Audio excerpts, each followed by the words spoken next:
नमस्कार.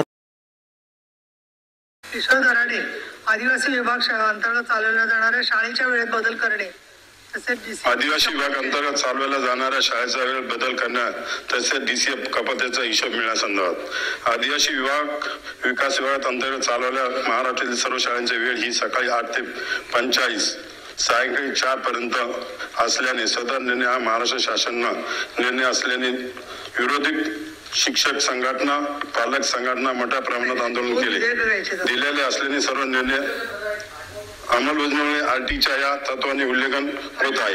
सकाळी 8:45 ते 6 वाजेपर्यंत बसलेले विद्यार्थी यांची मानसिकता बरोबर नसते. साधारणतः शाळेत असणारे 50% विद्यार्थी हे बाहेर ये जाय करतात. साधारणतः ह्या महाराष्ट्रामध्ये शासकीय 497 शाळा आहे.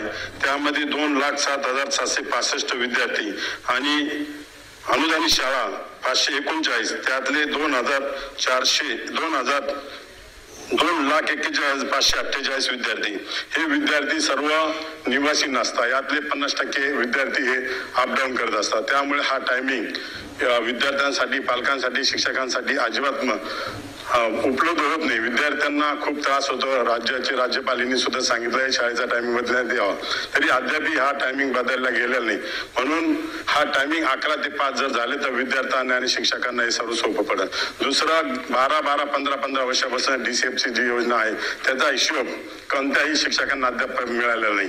म्हणून त्यांच्या अकाउंटला किती पैसे आपल्या अकाउंटला काय आहे असा हिशोब अद्याप दिला गेला नाही. म्हणून तोही हिशोब लवकर देण्यात आला. दुसरी गोष्ट आदिवासी विभागामध्ये कधी 1 तारखेला पगार होत नाही. कधी 15 तारखेला होतो, कधी 17 तारखेला होतो. त्याच्यामुळे शासकीय कर्मचारी असून सुद्धा त्यांच्या वेळेवर पगार होत नाही. त्याच्यामुळे त्यांचे खूप अडचणी असते. बँकेचे हप्ते भरणे, बऱ्याच गोष्टी. त्याच्यामुळे वेगळ्या माध्यमातून येईल आता लक्षवेधी पण त्यांचा पगार वेळेवर होणं हे मी विशेष उल्लेखाद्वारे आपणास विनंती करतो. राजेशजी